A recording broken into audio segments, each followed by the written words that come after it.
katika jina la Yesu Kristo. Mana mu izina rya Yesu Kristo. Asante kwa jioni ya leo. Urakoze kubw'uyu mugoroba none. Jioni ya mibaraka. Umugoroba w'imigisha. Jioni ya utukufu. Umugoroba w'icyubahiro. Jioni unatutembelea. Umugoroba utugenderera. Jioni unakuwa pamoja nasi.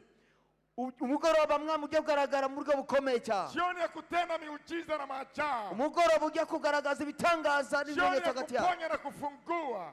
Umugoroba abantu benshi bagiye kubohoka no gukira. Jioni ya kuokoa.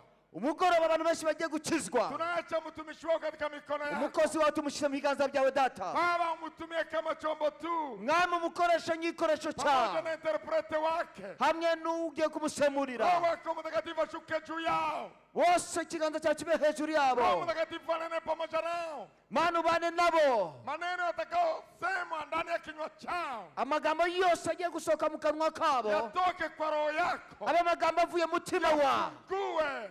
Kandi akingure. Yafungue. Akingure. Yaokoe magharibi ya leo. Ashobora gukiza imitima ya benshi. Tutakuwa na miujiza magharibi ya leo. Ibimenyetso n'ibitangaza bigaragara uyu munsi. Tunafunga nguvu za giza. Turakinga imbaraga z'ikuzimu zose. Tunafunga nguvu za shetani. Turafunga imbaraga za Satani.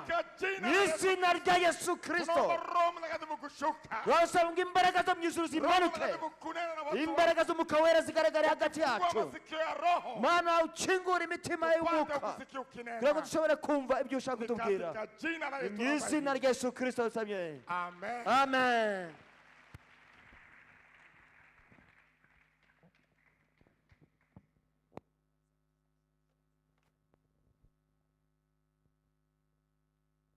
Bwana asifiwe. Yesu ashimwe cyane. Bwana Yesu asifiwe. Umwami Yesu ashimwe. Sasa niseme kidogo. Reka mbabwireho gatoya. Kwa kuwa tuna wakati wa kukutana tena kesho na siku ya Jumapili. Reka turavugaho gakiya kuko turacyafite n'igihe nejo bundi. Kama alivyosema aposto, nkuko intumwa yabibamenyesheje, nimejaliwa kuzaliwa katika dini ya Kiislamu. Nahiriwe kuvukira mu muryango wa Islamu. Mimi nimeoa, nina watoto 3. Njewe ndubatse mfite abana 3. Lakini kabla hapo nimesoma masomo ya dini ya Kiislamu. Kandi mbere y'ibyo nabanje kwiga amashuri ya Kiislamu. Kama alivyosema aposto, nkuko intumwa yabibatugejejeho. Ili kwamba nisipoteze wakati wa kusikia mambo fulani kugira ngo nabasha gutakaza igihe yo kumva ibintu n'ibindi. Nilipenda nifanye kwa kifupi sana. Ndashima yuko ndi buvuge mu ncamake. Pale Dar es Salaam nilifanya diploma ya Kiislamu. Dar es Salaam naherewe diploma yo muri Islamu kwa miaka 3. Maze kuyiga imyaka 3. Baadaye nikaja hapo Kuwait, hapo Libya.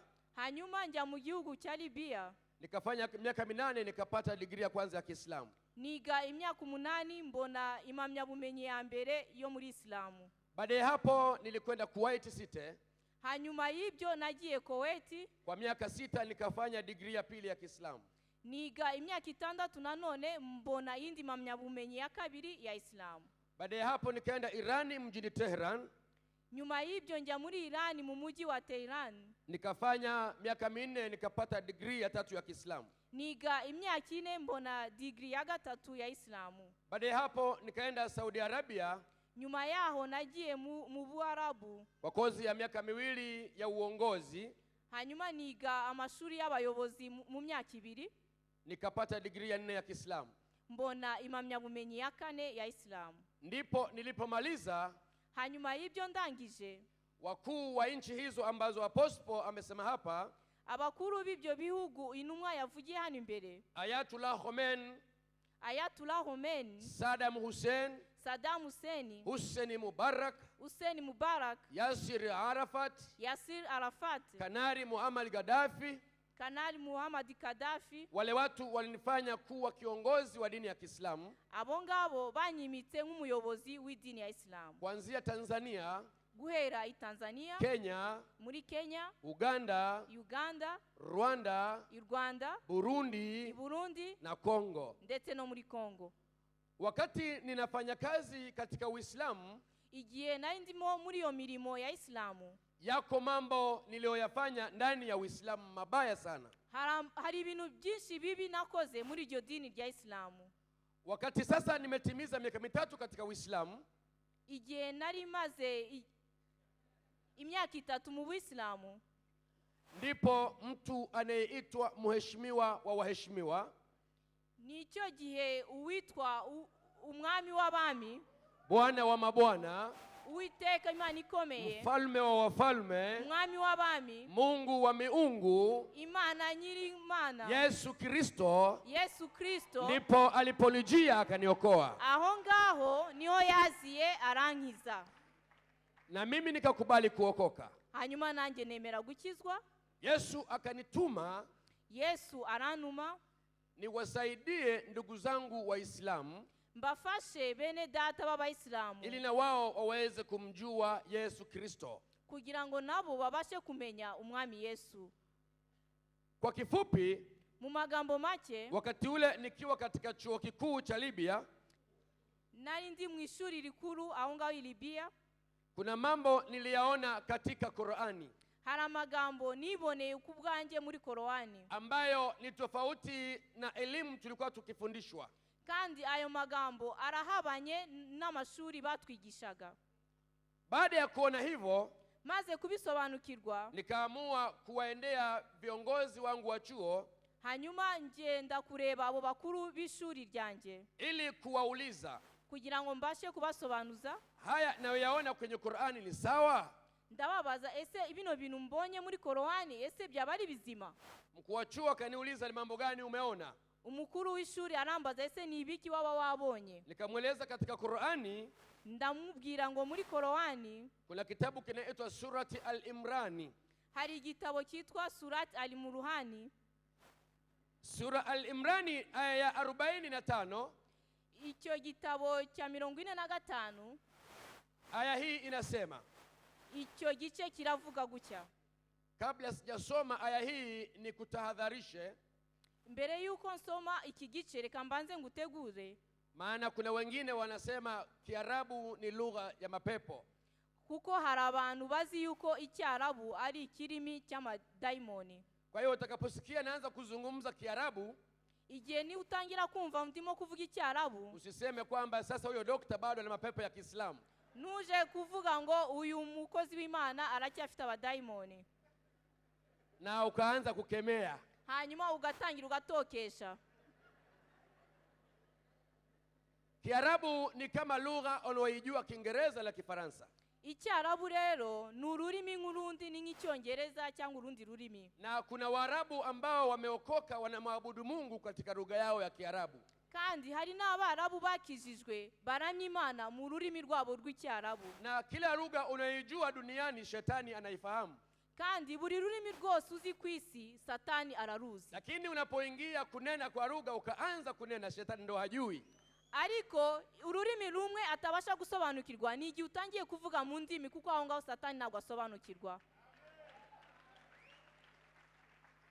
Aya hii ya 45 inasema, uyu murongo wa 45 uravuga utya: idh qalati lilmalaikatu ya Maryam, Jibrilu Mikaeli alikuja kwa Maryam. uyu murongo uravuga ngo Malaika Gabrieli yasanze Maria, alimwambia, inna Allaha yubashiruki bi kalmati minhu ismuhu almasihun, Mwenyezi Mungu anakuletea habari njema za neno, Uwiteka akuzaniye ijambo ryiza, jina la huyo neno anaitwa Masihi, kandi izina ry'uwo mwana akuzaniye yitwa Masiya, Yasuan ibn Maryam, Yesu utakayemzaa wewe Maryam, Yesu wo nguwo wowe uzabyara Mariya, wajiha fi dunya wal akhirati wa min al muqarrabina, huyo Yesu amepewa mamlaka yote mbinguni na duniani. uwo Yesu uzabyara yahawe ubushobozi bwose ku isi ndetse no mu ijuru. Wa huwa ahkamul hakimina, yeye ndiye atakayehukumu wanadamu siku ya mwisho. kandi uwo Yesu ni uzakira witeka agatanga urubanza mu gihe cy'imperuka. Nikamuuliza mkuu wa chuo kuhusu aya hii, hanyuma mbaza uwo mukuru w'ishuri ibijyanye n'uyu murongo, kwa nini kwenye kitabu chetu cha Qur'ani ameandikwa Yesu? ndamubaza, ese ni kubera iki mu gitabo cyacu cya Qur'ani handitswemo Yesu? Na kwenye Biblia ya Wakristo Muhamadi wetu hakuandikwa humo. Hanyuma muri Biblia y'Abakristo Muhamadi wacu ko atanditswemo. Yule mkuu wa chuo akaniambia, hanyuma uwo mukuru w'ishuri arambwira ati, Yesu ni mkuu wa wanadamu wote. Ngo Yesu ni mukuru w'abaremwe bose. Na mimi nikaamini moyoni mwangu. Hanyuma nanje nizera mu mutima wanje. Kwa kuwa yeye amepewa mamlaka mbinguni na duniani. Kuko we yahawe ubushobozi bwose n'ubutware mu ijuru no mu isi. Maana yake ni kwamba duniani asiwepo mtu mwingine yoyote atakayeitwa kiongozi wa wanadamu. Nukuvuga yuko kwisi yose azitwa umuyobozi cyangwa umukuru w'abantu bategetse. Na siku ya kiyama, kandi igihe cy'imperuka, siku ile ya ufufuko, umunsi w'umuzuko, atakayehusika na wanadamu ni nawe uzaca imanza z'abantu bose, kuwahukumu kwenda jehanamu au kwenda mbinguni, kubacira iteka ryo kujya mu ijuru cyangwa se kujya ikuzimu. Ni huyo Yesu peke yake. Nuwo nguwo Yesu wenyine. Moyoni mwangu nikaamini hivyo, mu mutima wanjye mbyizera gutyo, kwamba huyu Yesu ana mamlaka kweli ya uongozi. Numva yuko uyu Yesu mu byukuri afite ubutware bwo kuyobora. Hapo hatukutofautiana na mkuu wangu wa chuo. Aho ngaho nago twigeze tubitandukanaho mu kubyumva hamwe n'uwo mukuru w'ishuri. Na baadaye nikamuuliza aya nyingine tena. Hanyuma nongera musobanuza undi murongo. Kwa sababu Wakristo wanasema Yesu ni Mungu. Kuko Abakristo bavuga yuko Yesu ari Imana. Lakini sisi Waislamu hatumkubali kama Yesu ni Mungu. Hanyuma twebwe Abayisilamu nitubyemere ko ari Imana. Lakini Qur'ani imesema uungu wa Yesu. Ariko Korowani yasobanuye neza ubumana bwa Yesu. Yule mkuu wa chuo akaniuliza aya hii umeiona wapi? Uwo mukuru w'ishuri arambaza ese uwo murongo wa warawusomye hehe? Nikamwambia katika surati Al-Imrani, mubwira yuko na usomye mu murongo wa Al-Imrani aya ya 49, murongo wa 49. Aya hii inasema hivi, uwo murongo uravuga gutya, wa rasula ila bani Israila, Yesu aliwafikia wana wa Israeli. Yesu yagendereye abana ba Israeli. Alipowafikia aliwaambia hivi, abagendereye arababwira ati, ana akhluqu lakum, mimi ndiye niliyewaumbeni. Ni njyewe wabaremye. Alipowaambia mimi ndiye niliyewaumbeni, amaze kubabwira ngo ni njyewe wabaremye, wana wa Israeli walimfahamu kwamba huyu ni Mungu.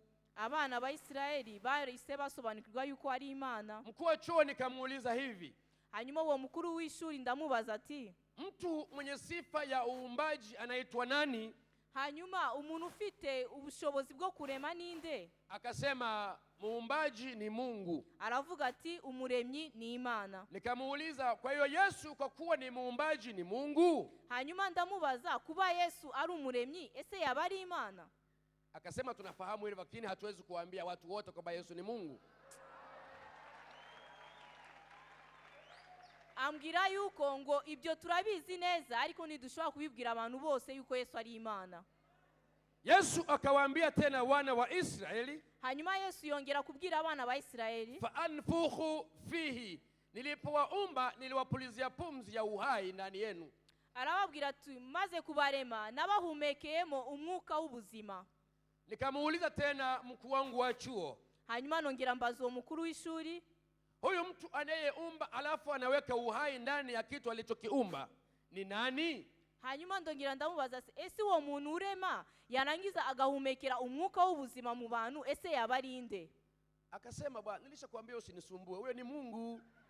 Hanyuma arambwira, rega wowe wingora, narangije kubikubwira, uwo ni Imana. Kisha tukaendelea katika aya hiyo. Hanyuma dukomeza muri uwo murongo. Akasema, wa ubri'u al-akbahu wal-absar, Yesu alikuwa na uwezo wa kuwaponya watu vibarango na kuwaponya watu upofu wa macho. Yesu yari afite ubushobozi bwo kukiza abantu ibibembe ndetse agahumura n'impumyi.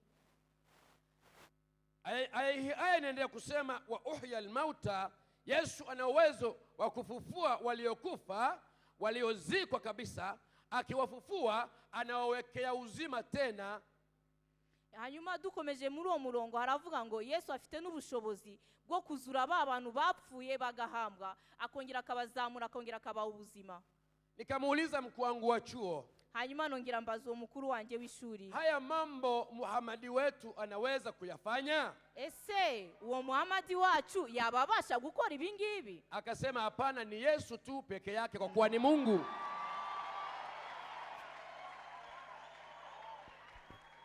Nuko aransubiza ngo ibyo ngibyo nta wundi wabibasha uretse Yesu wenyine gusa. Kwa hiyo tukiwa pale ofisini kwa mkuu wangu wa chuo, hanyuma dukomeje kuganira n'uwo mukuru wanjye w'ishuri, akaniuliza una swali liginge? arambaza ese waba ufite ikindi kibazo ushaka kumbaza? Nikamwambia ndiyo, ninayo swali lingine. Ndamubwira yego ndacyafite ikindi kibazo. Katika Qur'ani kuna katika surati Al-Baqara, surati ni igice cya Al-Baqara, aya ya 9, umurongo wa 9. aya hii inasema hivi, uwo murongo uravuga gutya: fi qulubihim marada. Mungu nilikuwa na muabudu zamani Mungu ndani ya Uislamu, Imana naramyaga kera mu idini rya Islamu, akiwatizama waumini wake, yakwitegereza abamwizera, na waumini hao ni Waislamu, kandi abo bamwizera b'Abayisilamu. Qur'ani inasema fazadahumullah marada. Anapowatizama akikuta wana magonjwa hao waumini wake, hanyuma yabitegereza agasanga barwaye bafite uburwayi, yeye anawazidishia magonjwa juu ya magonjwa wengine. ugasanga hejuru y'uburwayi abongereye ubundi burwayi. Fazadahumullah marada, akiwatizama akiwakuta wana magonjwa, yakubitegereza agasanga bararwaye, anachukua magonjwa mengine anawaongezea juu ya magonjwa yale, akazana izindi ndwara akabongerera hejuru izo ndwara bafite. Nikamuuliza mkuu wangu wa chuo, hanyuma nongera kusobanuza uwo mukuru w'ishuri, hivi huyu Mungu asiyetuponya ni Mungu kweli? ese noneho iyi Imana itabasha kudukiza, ese yaba ari Imana koko?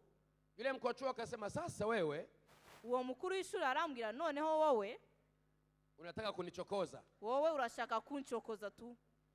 Vyovyote ilivyo, uko biri kose, tunaamini hautakuwa Muislamu mbeleni, turizera yuko ejo hazaza wowe utazaba Umwisilamu, kwa kuwa unaanza kuelewa mabaya ya Mungu wetu, kuko watangiye gusobanukirwa ibibi by'Imana yacu.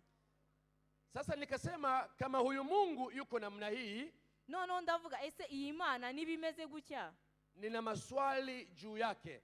Ngewe mfite ibibazo byo kumubaza. Siku ile nikatoka ofisini kwake nikaenda darasani. Uwo munsi mva mu biro bye njya mu ishuri. Baada ya hapo, hanyuma y'ibyo nikaomba tena ruhusa ya kuonana naye. Nongera nsaba uruhusa rwo kongera kubonana nawe. Akaniuliza swali, unataka kuniuliza maswali ya Yesu tena? Arongera arambaza, ese urashaka kongera kumbaza ibijyanye na Yesu kandi? Nikamwambia ni muhimu kwa sababu mimi ni mwanafunzi na niko chuo kikuu, mimi natakiwa nijue mambo. Ndamubwira birakwiriye yuko ngusobanuza kuko ngenda umunyeshuri kandi ndimo kwiga amashuri yisumbuye, nkeneye gusobanukirwa mu by'ukuri. Akasema basi njoo twende ofisini. Noneho ngwino tujyane mu biro. Nikapata aya tena katika surati Al-Imrani, nongera mbona umurongo mu gice cya surati Al-Imrani, aya ya 56, umurongo wa 56. Aya hii inasema hivi, uwo murongo uravuga gutya: idh qala Allahu ya Yasuan, Mungu alimwambia Yesu, Imana yabwiye Yesu, inni mutawafika wa rafiuka ilaya, mimi nitatoa ruhusa ufe msalabani na ukifa nitakufufua utakuja kwangu. Njyewe nzatanga uburenganzira yuko upfa, numara gupfa nzakuzura ku musaraba, nzatanga urusha kugira ngo upfire ku musaraba, nyuma y'urupfu nzakuzura. Wa mutwahiruka minalladhina kafaru, na nitakuepusha na makafiri wasioamini